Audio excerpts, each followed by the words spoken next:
Hey yo people, how you all getting on? This is your boy Popsy from Future Shock Studios. Welcome back to yet another video. Today we're going to be looking at this microphone, the K658 dynamic cardioid microphone for recording, streaming, podcasts and gaming. So let's roll the intro now.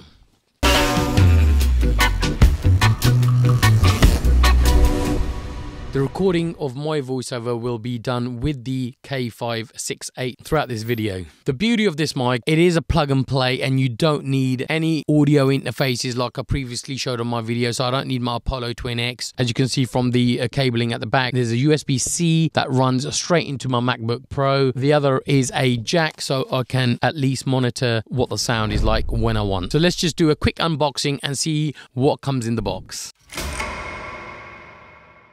The Fifine K658 USB dynamic cardioid microphone comes with the microphone. As you can see, it has a full metal body construction. You get the USB to USB-C cable. You get this tripod stand. It comes with a quite unusual shock mount made out of plastic. It also comes with the 3/8 to 5/8 adapter and a metal ring to tie the microphone itself to the shock mount. The headphone jack provides a zero latency monitoring of your audio. I'm going to be showing you how to set the K658 up with a Mac. Let's check the pricing out. The K658 in the US is around the $90 US mark, and in the US is retailing for around the £110 mark.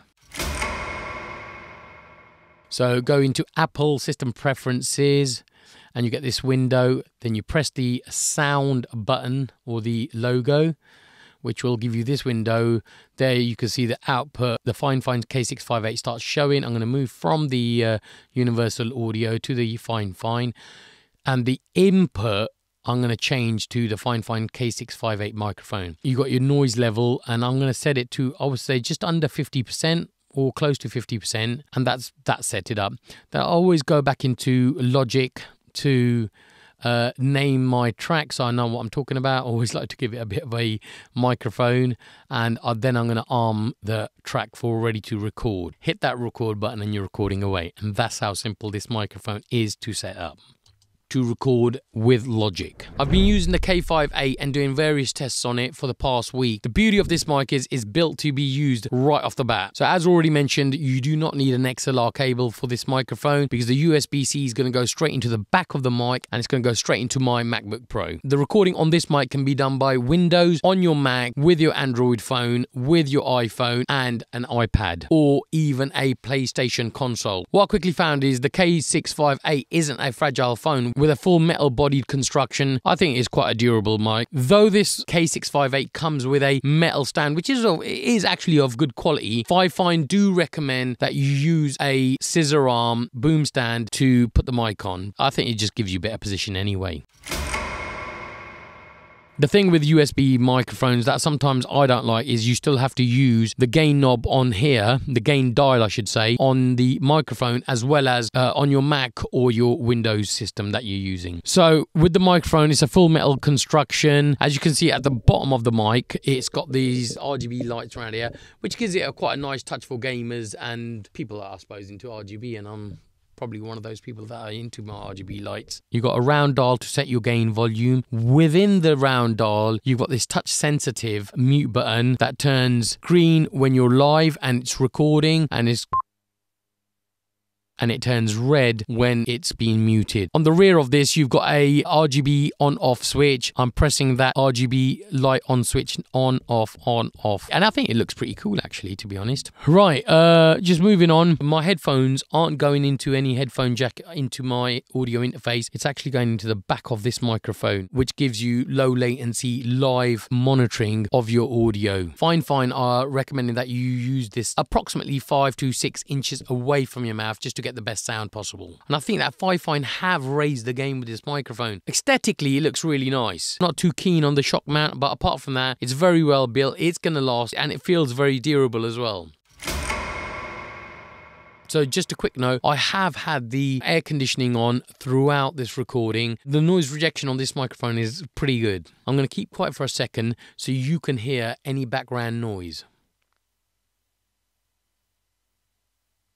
If you did hear any noise there, leave them in the comments and let me know. Because while I'm recording, I really cannot hear much noise in my headphones.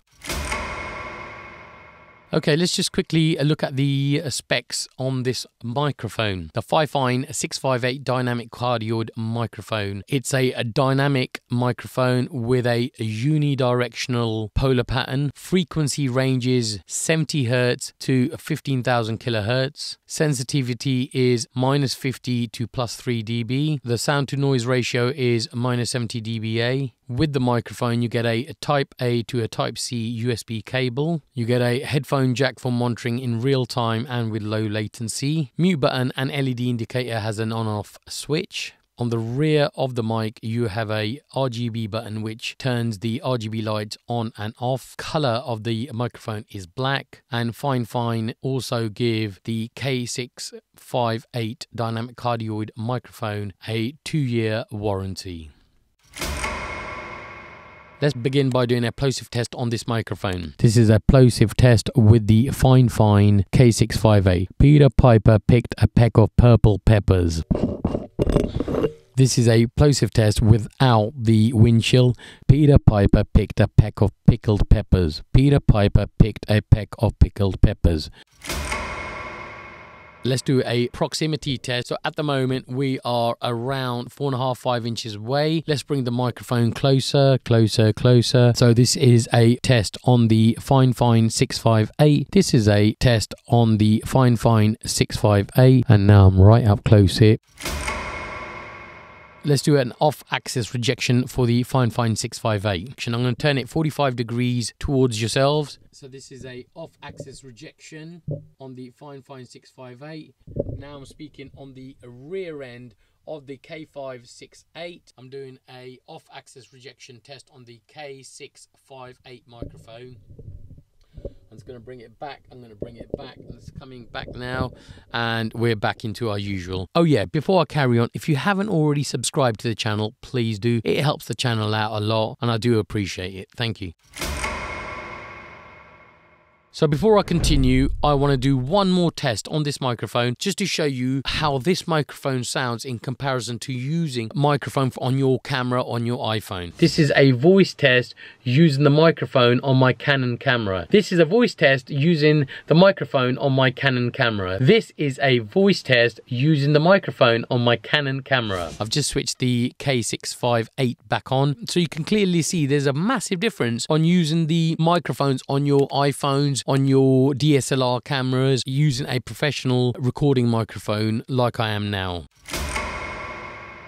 So I've been using this microphone for around the past week or so. Seriously, I do enjoy it. I would use it. Has it got any cons? Yes, it has. One of the biggest cons I think about this microphone is price range. I'd just like to say to Fifine, I wish the RGB button wasn't touch sensitive, because the amount of times by just moving this microphone up and down, or the RGB light actually just switches off in seconds. That's a little annoying, because I've just realized as I was doing some other test, I did switch it off. I'm not very keen on this plastic shock mount. Okay, in terms of build quality, I really do like the build quality on this microphone. This microphone has definitely been thought over. This is my second review on a Fifine mic, and both times I've been shocked. Their microphones only keep getting better. I love the fact that it's got this big massive dial, which to some people could be quite off-putting. I actually like it very much. And the point of having this on and off switch inbuilt into that, the dial knob, is great. On the rear end, you've got the RGB lights pointing right there. I think that's a nice little addition. I actually think the microphone looks pretty cool. A lot of the people that are into their podcast streaming or gaming, but all in all, I think the Fifine 658 dynamic microphone is a great option. One of the cons for me is the pricing point. I wish the microphone was retailing in the UK for around the sort of the £65–70 mark. I can understand why, because they have put a lot more features into this microphone. The other thing I would say is I wish Fifine gave more options of having certain colours that match my studio's aesthetic. And having this rainbow effect is cool. I wish I can choose my own colours on it. Would I recommend the K658? Absolutely. It's a great mic. It looks great aesthetically. It's built like a brick. I wouldn't say quite a brick, but it's built very, very well. Yes, I would. Yeah, especially if you're a gamer, it looks cool. If you're a streamer, it gives you really good quality, which you've already seen with my Canon DSLR. It is a good sounding microphone. The beauty of this microphone, it's plug and play. So I'd love to know what your thoughts are on this microphone. I like the microphone, and I just want to say a huge thanks to Fifine for sending this across. Anyway, peeps, that's all you're going to get from me today. If you haven't already subscribed, please subscribe to the channel, and do hit that like button if you like this video, or smash it if that's what you're into, and I shall see you next week.